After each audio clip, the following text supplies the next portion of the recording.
नित्यानन्दकरी वराभयकरी सौन्दर्यरत्नाकरी निर्धूताखिल घोरपावनकरी प्रत्यक्ष माहेश्वरी प्रालेयाचलवंशपावनकरी काशीपुराधीश्वरी भिक्षां देहि कृपावलम्बनकरी माता अन्नपूर्णेश्वरी माता अन्नपूर्णेश्वरी नानारत्नविचित्रभूषणकरी हेमाम्बराडम्बरी मुक्ताहार विडम्बमान विलसद्वक्षोजकुम्भान्तरी काश्मीरागुरवासिताङ्गरुचिरा काशीपुराधीश्वरी भिक्षां देहि कृपावलम्बनकरी माता अन्नपूर्णेश्वरी माता अन्नपूर्णेश्वरी योगानन्दकरी रिपुक्षयकरी धर्मैकनिष्ठाकरी चन्द्रार्कानलभासमानलहरी त्रैलोक्यरक्षाकरी सर्वैश्वर्यकरी तपःफलकरी काशीपुराधीश्वरी भिक्षां देहि कृपावलम्बनकरी माता अन्नपूर्णेश्वरी माता अन्नपूर्णेश्वरी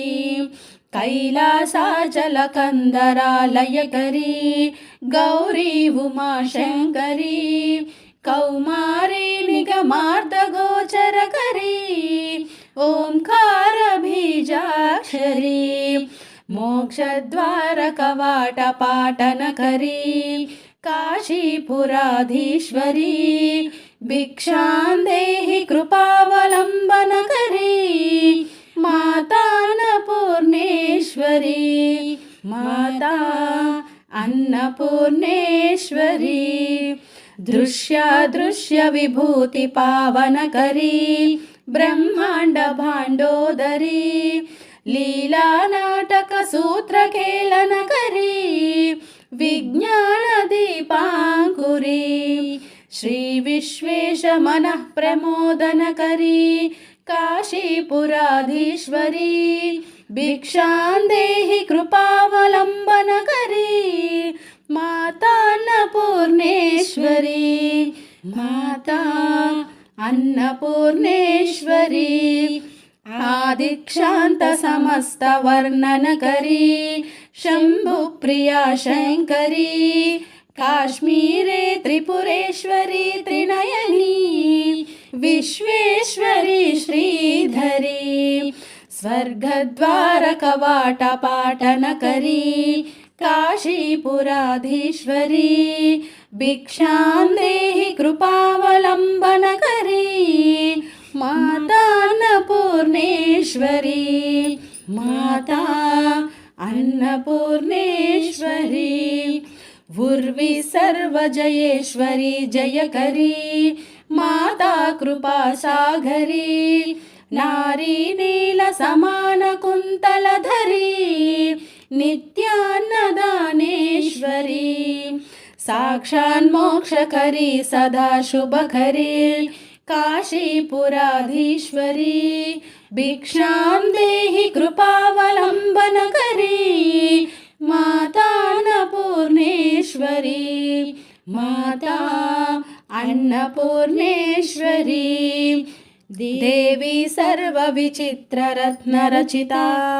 दाक्षायणी सुन्दरी वामा स्वादुपयोधरा प्रियकरी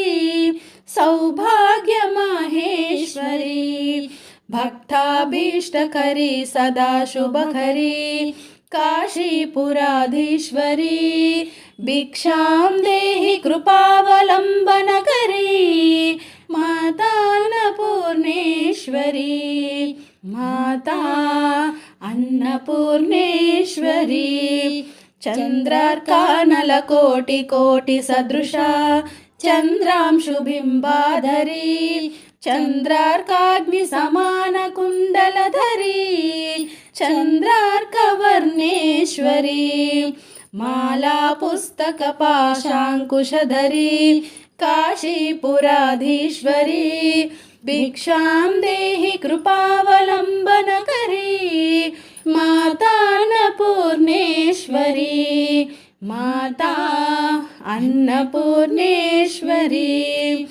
क्षत्रत्राणकरी सदाशिवकरी माता कृपासागरी साक्षात् मोक्षकरी सदाशिवकरी विश्वेश्वरी श्रीधरी दक्षाक्रन्दकरी निरामयकरी काशीपुराधीश्वरी भिक्षां देहि कृपावलम्बनकरी माता अन्नपूर्णेश्वरी माता अन्नपूर्णेश्वरी अन्नपूर्णे सदापूर्णे शङ्करप्राणवल्लभे ज्ञानवैराग्यसिद्ध्यर्थं